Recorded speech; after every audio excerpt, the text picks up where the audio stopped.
नमस्कार साथियों, एक बार फिर से आपका स्वागत है आपके अपने यूट्यूब चैनल गुरुवाणी इंस्टीट्यूट पर। साथियों, आज अपन बात करने वाले हैं एक लेटेस्ट अपडेट की, और वो लेटेस्ट अपडेट है CUET UG 2025 की जो एग्ज़ाम होने वाली है उससे रिलेटेड। तो जो भी साथी है जो एग्रीकल्चर से हैं और CUET की तैयारी कर रहे हैं, तो उनके जो एडमिशन फॉर्म है वो अभी स्टार्ट हो चुके हैं। और NTA जो हमेशा इसकी एग्ज़ाम कंडक्ट करवाती है, राष्ट्रीय परीक्षा agency, national test agency, NTA हमेशा इसकी एग्ज़ाम कंडक्ट करवाता है। उन्होंने अभी एक लेटेस्ट जो अपडेट है वो अपने पोर्टल पे ट्वीट की है।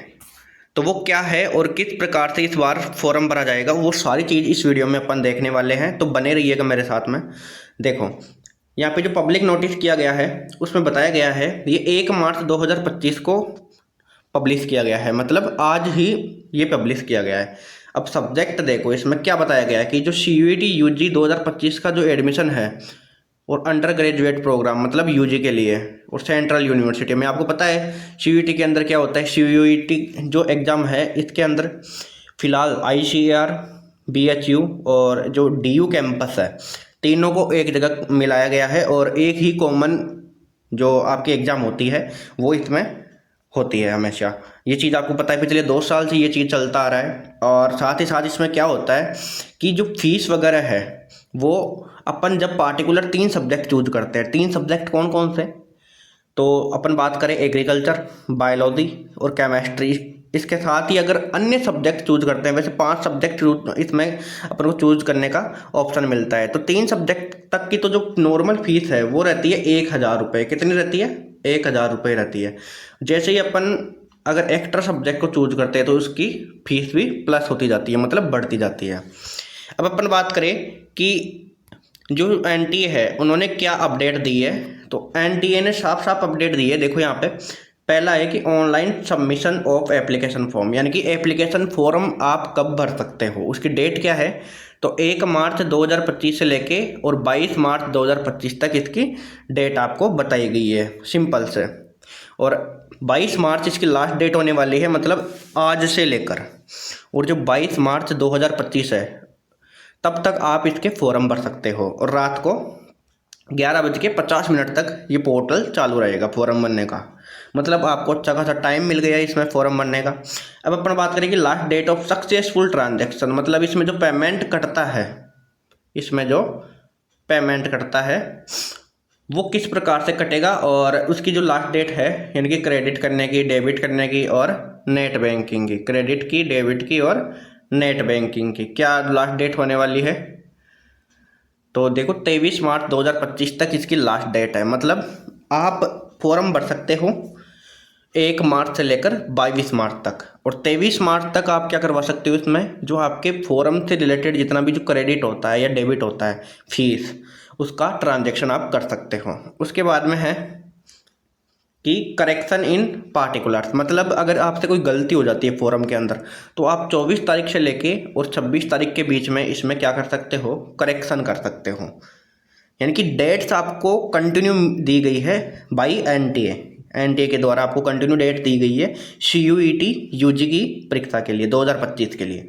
अब है announcement of the city of examination, मतलब जो आपकी एग्ज़ाम होती है तो वो कहाँ पर होगी, उस सिटी का अनाउंसमेंट आपको कब किया जाएगा, ये बताया गया है to be announced later on the website, यानी कि बाद में वेबसाइट के ऊपर अपलोड कर दिया जाएगा। जब आपके परमिशन लेटर आएंगे उस टाइम पे अपलोड कर दिया जाएगा। अब है download admit cards from the NTA website, मतलब जो NTA की वेबसाइट है उससे आप एडमिट कार्ड किस प्रकार से डाउनलोड कर सकते हो। परमिशन लेटर बोलते हैं एडमिट कार्ड को, तो किस प्रकार से डाउनलोड कर सकते हो, तो ये भी बताया गया है कि ये बाद में वेबसाइट पर आपको शो हो जाएगा। अब अपन नेक्स्ट बात करते हैं कि डेट ऑफ एग्जामिनेशन, ये चीज़ आपके लिए इंपॉर्टेंट है कि कब इसकी डेट होने वाली है एग्जाम की। तो ये चीज़ मैं आपको दोबारा बताता हूँ अच्छी तरीके से। देखो, एग्जाम की डेट यहाँ पे साफ साफ बताई गई है आपको कि 8 मई से लेके और 1 जून के बीच में आपकी एग्जाम कभी भी हो सकती है, किसी भी पारी में, और कभी भी आपकी एग्जाम हो सकती है 8 मई 2025 से लेकर 1 जून 2025 तक।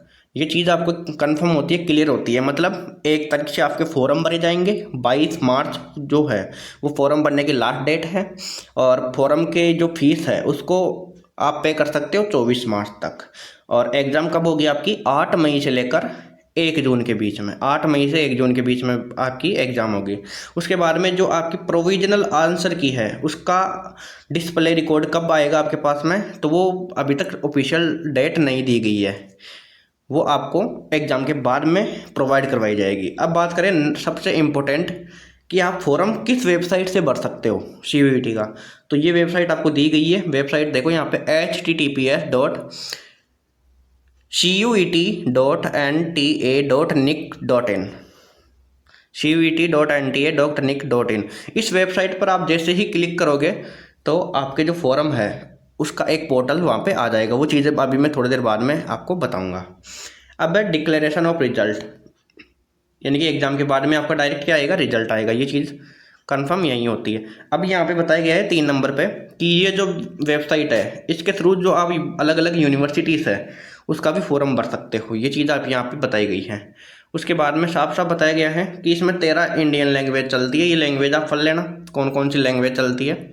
और यहाँ पे सबसे इम्पोर्टेंट बताया गया है कि जो CUET है UG, ये ऑनलाइन मोड पे इस वाली वेबसाइट पे आप फॉर्म भर सकते हो। और यहाँ पे बताया गया है कि अगर आपको फॉर्म भरने से संबंधित इन्फॉर्मेशन बुलेटिन चाहिए तो आप इस वाली वेबसाइट से निकाल सकते हो। और उसी के साथ साथ मैं एक और चीज़ बता दूँ आपको, यहाँ पे क्लियर कर देता हूँ एक और चीज़ कि आपकी परीक्षा है वो हमेशा ऑनलाइन मोड में होती है, मतलब कंप्यूटर के द्वारा आपकी एग्ज़ाम होती है, ऑनलाइन मोड में एग्ज़ाम होती है। 150 क्वेश्चन देखने को आपको मिलते हैं और हमेशा NTA का रिकॉर्ड रहता है। NTA ने अपडेट करी है कि आप 120 क्वेश्चन उसमें आपको करके ही आने हैं, मतलब 50 अगर कोई क्वेश्चन आ रहे हैं तो उसमें से 40 क्वेश्चन तो आपको करके आने हैं। और एक क्वेश्चन के आपके कितने मार्क्स मिलते हैं, 5 नंबर मिलते हैं एक क्वेश्चन सही होता है तो। नेगेटिव मार्किंग की बात करें तो नेगेटिव मार्किंग होती है 1/5, यानी कि 5% अगर आपके गलत होंगे तो सही पर्सन में से 1% आपका डिलीट हो जाएगा। ये चीज़ होती है। और अब अपन नेक्स्ट बात करते हैं कि एज लिमिट, इसकी एज लिमिट क्या होती है। तो एज लिमिट अभी कोई फ़िलहाल एज लिमिट इसकी होती नहीं है, मतलब आप कितने भी उम्र के हो आप फॉर्म भर सकते हो। और उसी के साथ साथ अब मैं डायरेक्ट बात करता हूँ कि फॉर्म है वो कौन सी वेबसाइट से बनना है।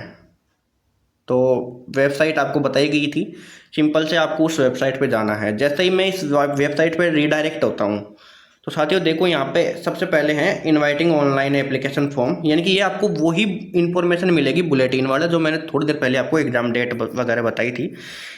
उसके जस्ट नीचे आपको एक ऑप्शन मिलता है यहाँ पे कैंडिडेट एक्टिविटी का। यहाँ पे देखो पोर्टल चालू हो गया CUET UG 2025 का रजिस्ट्रेशन। आप जैसे ही इस पर क्लिक करोगे, ये देखो जैसा मैंने क्लिक किया और थोड़ा सा नीचे स्क्रॉल डाउन करता हूँ मैं, यहाँ पे बोल रहा है कि स्टेप ऑफ अप्लाई एप्लीकेशन।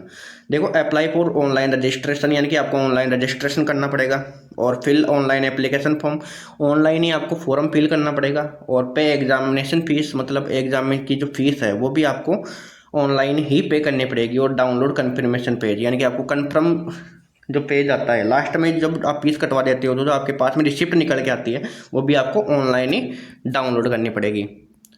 अब देखो यहाँ पे एक ऑप्शन आता है कि download information bulletin. Information bulletin का मतलब कि आप किस प्रकार से इस फॉर्म को भर सकते हो, वो सारी इन्फॉर्मेशन बुलेटिन आपके पास में अगर आप इस ऑप्शन पे क्लिक करोगे तो निकल कर आ जाएगी। अब है न्यू रजिस्ट्रेशन।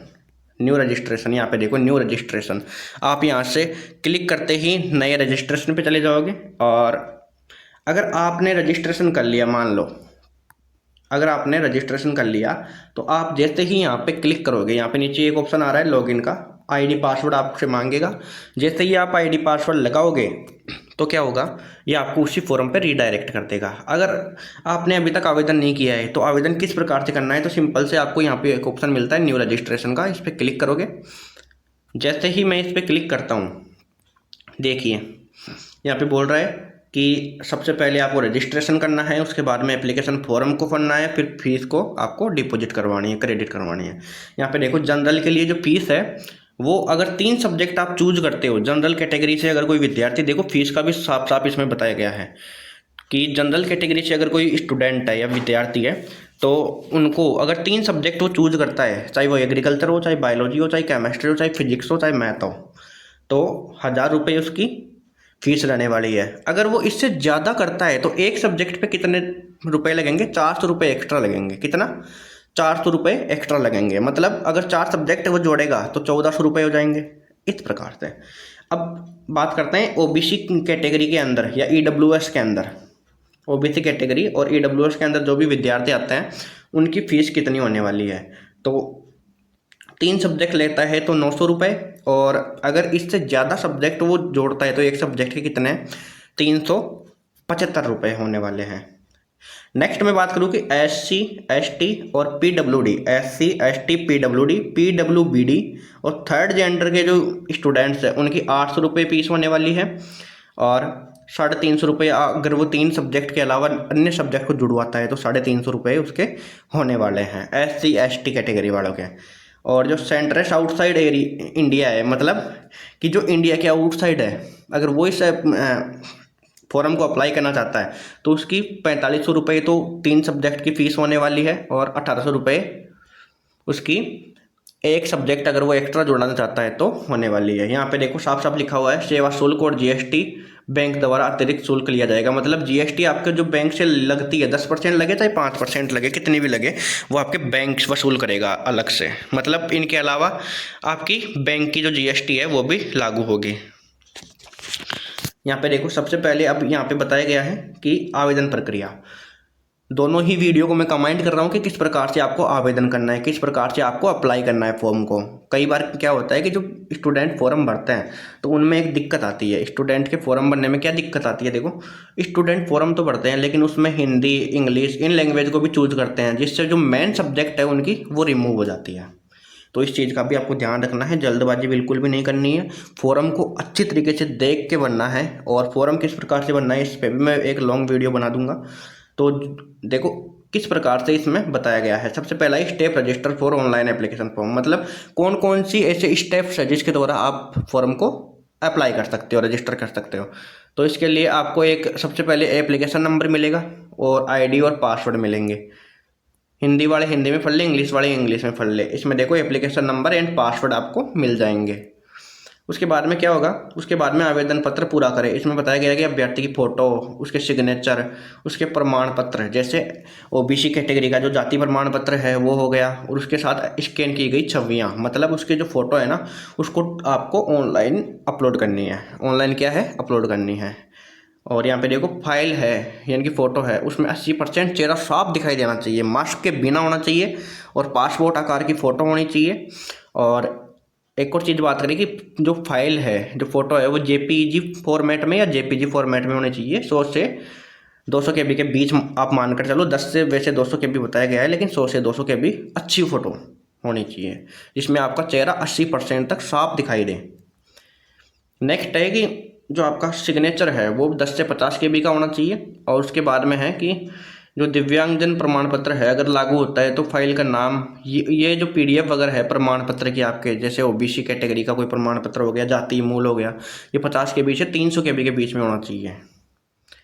नेक्स्ट है कि स्टेप 3 में क्या किया जाएगा, आपको जो पेमेंट है, आपका भुगतान यानी कि ट्रांजैक्शन, वो आपका debit card, credit card, UPI, net banking के माध्यम से किया जाएगा। इसके साथ साथ क्या होगा, जो बैंक है वो GST अपनी खुद से वसूल करेगा। नेक्स्ट है कुंजिका के बारे में महत्वपूर्ण निर्देश। देखिए पासवर्ड वगैरह है उसके बारे में महत्वपूर्ण निर्देश है कि पासवर्ड आपको किस प्रकार से लिखना है वो आप अपने अकॉर्डिंग बना सकते हैं। पासवर्ड 8 से 13 अक्षरों का होना चाहिए।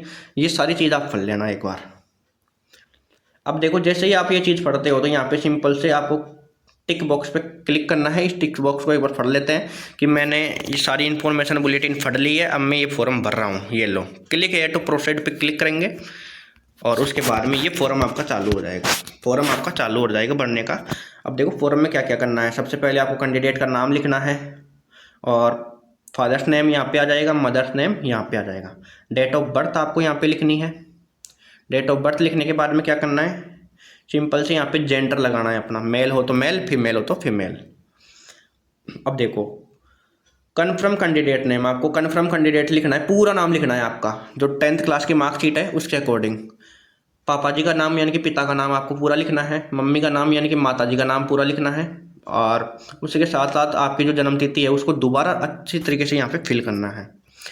आपकी जो जेंडर है उस चीज़ को यहाँ पे फिल करना है। आपका जो एड्रेस है वो मांगा जा रहा है यहाँ पे, तो आपका नाम या एड्रेस पता जो भी है वो, और उसके आसपास में जो भी एरिया पड़ता है वो, यानी कि आधार कार्ड के पीछे जो भी आपका एड्रेस है वो चीज़ मान्य होगा। आधार कार्ड के पीछे जो भी आपका एड्रेस है वो चीज़ यहाँ पे मान्य होगा, तो वो चीज़ आपको यहाँ पे फिल करनी है। कंट्री आ जाएगी, स्टेट आ जाएगा, डिस्ट्रिक्ट आ जाएगा और पिन कोड आ जाएंगे, ये चीज़ कन्फर्म होती है यहाँ पे। अब आपका यहाँ पे ईमेल आईडी एंड पासवर्ड लिया जाएगा। देखो अगर आप पासवर्ड भूल जाते हो तो उसी ईमेल आईडी पर आपको पासवर्ड देखने को मिलेगा रीसेट के तौर पर। तो ईमेल आईडी एंड पासवर्ड और मोबाइल नंबर तीनों अच्छी तरीके से देख के लगाना है, कोई भी अक्षर गलत नहीं होना चाहिए, अच्छी तरीके से देख के आपको लगाना है। ईमेल पता यहाँ पे लगाओ, कन्फर्म ईमेल यहाँ पे रखो, जो ऊपर वाली लिखी है वही नीचे वाले कॉलम में आ जाएगी। मोबाइल नंबर यहाँ पे लिखना है और उसी मोबाइल नंबर को दोबारा यहाँ पे लिखना है। अगर ये मोबाइल नंबर चालू नहीं है, मान लो बाय द वे बंद हो जाता है, तो एक चालू नंबर आपको वैकल्पिक यानी कि अल्टरनेट कॉन्टैक्ट नंबर में आपको फिल करना होता है।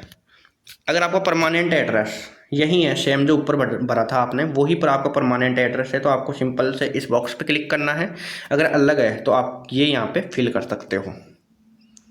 उसके बाद में आपका पासवर्ड यहाँ पे बनाने को बोल रहा है। पासवर्ड वही 8 से 13 अक्षरों के बीच में। एक सिक्योरिटी क्वेश्चन आप डाल सकते हो इसमें कि यदि आप कभी पासवर्ड भूल जाते हो तो आप उस सिक्योरिटी क्वेश्चन की वजह से पासवर्ड को रीसेट कर सकते हो। जैसे मैं यहाँ पे क्लिक करता हूँ तो यहाँ पे पूछ रहा है बेसिकली कि जो फर्स्ट स्कूल है वो कौन सी है, ये सारी आपका फेवरेट कलर कौन सा है, सारी चीज़ आपको पूछ लेता है। आप अपने अकॉर्डिंग डालें और कैप्चा कोड यहाँ पे आपको फिल करना है। कैप्चा कोड फिल करने के बाद में सबमिट के ऑप्शन पे क्लिक करना है। इस प्रकार से नेक्स्ट फिर आपका जो पोर्टल खुलेगा वो होगा आपकी फीस का, और लास्ट में आपको एक रिसिप्ट प्राप्त हो जाएगी। तो ऐसे ये फॉर्म का पूरा फॉर्मेट होने वाला है। अगर आपको वीडियो पसंद आया हो तो इस वीडियो को लाइक करें, और सभी अपने ग्रुप्स के अंदर जो भी CVT UG 2025 से रिलेटेड कोई भी स्टूडेंट है, अगर वो तैयारी कर रहा है, एग्ज़ाम देना चाहता है, तो उनके पास में ज़रूर से शेयर करें। और देखो थोड़ी सी भी आपको अगर हेल्प हुई है मेरी वजह से, अगर गुरुवाणी इंस्टीट्यूट के यूट्यूब चैनल की वजह से आपको हेल्प हुई है, तो प्लीज़ चैनल को आप सब्सक्राइब करना ना भूलें। वीडियो को लाइक करके प्यारा सा लास्ट में कमेंट ज़रूर करें। Thank you.